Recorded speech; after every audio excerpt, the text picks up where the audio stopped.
What's going on, guys? Isaiah or Slash2024 here, back with the 16th and final week of missions for Operation Shattered Web.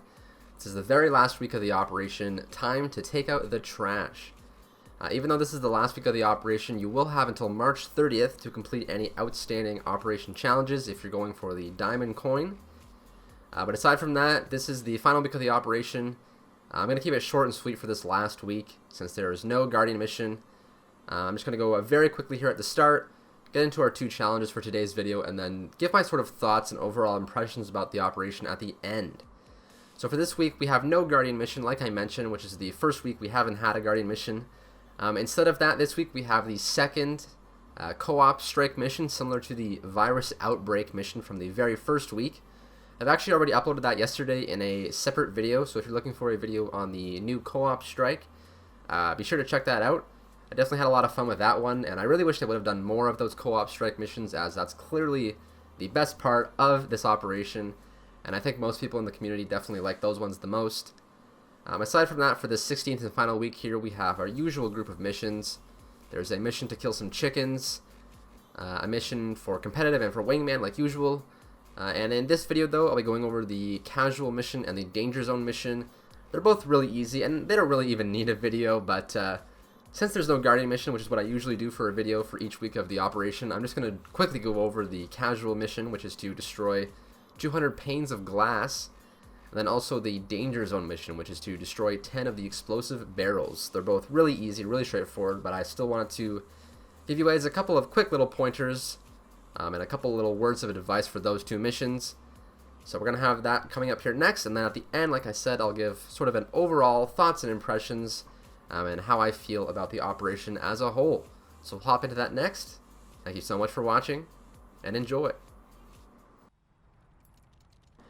Alright guys, so first up here with our casual mission, we have to destroy 200 panes of glass. Now this is in the casual hostage group, and the best map to do this on is definitely Agency. In fact, I would also recommend, or almost recommend, you only play Agency.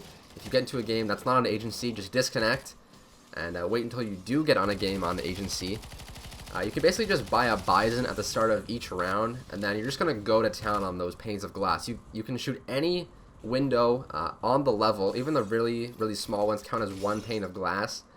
As you'll see here when I'm doing this was like the day after the missions came out, so everyone else in the lobby was pretty much just focusing on shooting panes of glass.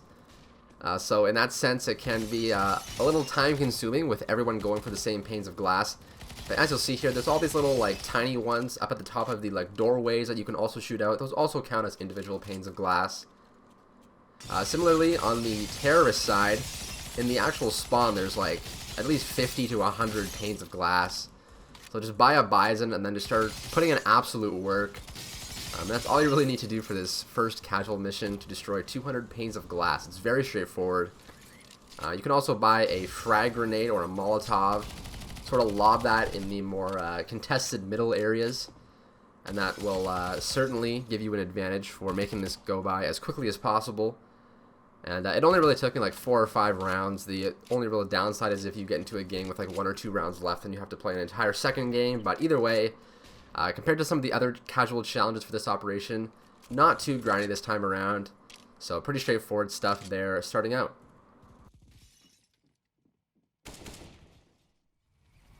Secondly, we have our danger zone mission, which is to destroy 10 of the red explosive barrels. Now the barrels can be a little bit difficult to find, especially with everyone, once again, trying to specifically look for red barrels. I found that the Sirocco and Black Site maps have the majority of these red barrels, and you can also find them primarily in the more industrial areas. As you'll see here on the first clip, I spawned in Sirocco in the tanks area. There's a bunch of barrels that spawn there, but a bunch of other people spawned there as well, so I wasn't really able to get a lot of barrels. But then later on, I ran up towards this little like Casbah compound type of thing, and then there was 2 barrels right there. So my general strategy and advice to you for this mission, for the 10 barrels, is to land in some of the more contested areas, more of the industrial sort of zones. There's a lot more weapons and a lot more of the explosive barrels in these areas. The obvious downside is that you're going to run into a lot of other teams. Another issue that I ran into was not having a gun. I I had one instance where I had a wrench only, and I threw my wrench at a barrel, and that didn't count. So you do have to use a gun or some sort of explosive to do this. You'll see here on the black site clip, I spawned in, managed to find a breach charge, and then used that. That also counted. Then I had a couple other people also spawn in this area. This is actually probably the best area on black site for the red barrels. It's in the bottom right of the map. But you'll see here another guy spawned in right next to me and threw a Molotov, which then got a barrel before I could get it. I was spawning in for this mission with armor, but I would honestly recommend you just spawn in with the Molotov Firebomb perk. It comes with 3 Molotovs, and if you aren't able to find the gun, you can then just use a Molotov and throw it out at the barrel. In my experience, you can only really get one of the barrels if you get it right away, right after you drop. You're not really going to be able to find a lot of the barrels left over towards the end of the game. So my advice to you is land in those hotly contested industrial areas, spawn in with some Molotovs, and then after only a few games, you should be able to get your 10 barrels challenge. And that's going to do it for my 16th and final Operation Shattered Web missions guide. It's been, hasn't really seemed like a 4-month period has gone by, but it is at the end now. I've had a ton of fun doing these missions guides every week, and they've been performing very well on my channel, especially in the sort of the second half of the operation as we got into some more of the difficult and tedious weekly challenges. So with that said, I just want to thank you guys so much for all the support over the last 2 or 3 months on my channel. I've had a bunch of new subscribers, a ton of views, and watch hours on my channel, so I really do appreciate all the support as of late. I've got to say, in terms of my overall thoughts on the operation, I was a little disappointed, as I think a lot of people were. In terms of cosmetics, we had a ton of cosmetics in this operation. We had 4 new skin collections, and obviously the agents coming into the game, which are a little bit controversial. I think, in principle, the agents were a good idea, but they could have been executed a little bit better. We obviously had a lot of issues early on with visibility on a variety of different maps, so I think Valve probably could have executed that a little bit better. But aside from that, in terms of all the new skin collections, they're really cool. I really enjoy them. The new stickers as well. One thing I will have to say, though, is that I was pretty disappointed that there wasn't a lot of new maps with the operation. My favorite part of every CSGO operation is always playing the new maps that get added into the game for competitive. And this time around, we only had 1 new map, which was Studio, added into the competitive pool.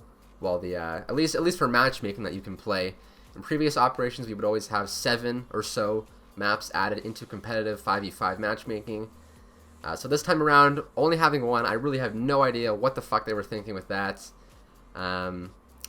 It doesn't really take a lot of effort to have some workshop maps be selected and put into the game. There's so many great maps on the workshop, and so my main disappointment is not being able to play some really cool new CSGO maps. Maybe not even just recent ones, but ones from previous operations would have been very easy to implement into the game and have available.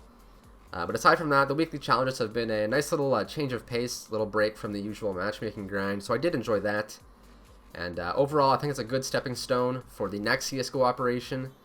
CSGO is more popular than it's ever been, and so hopefully Valve can take some feedback from this operation and make the next one even better.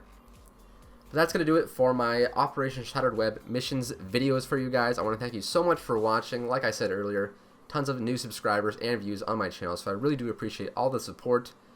We're going to be pivoting here probably to some other guides and videos as we sort of take a break from CSGO at the end of the operation. But either way, I hope you'll stick around. Thank you guys so much for watching. Be sure to leave a like, subscribe, and as always, I'll see you guys soon.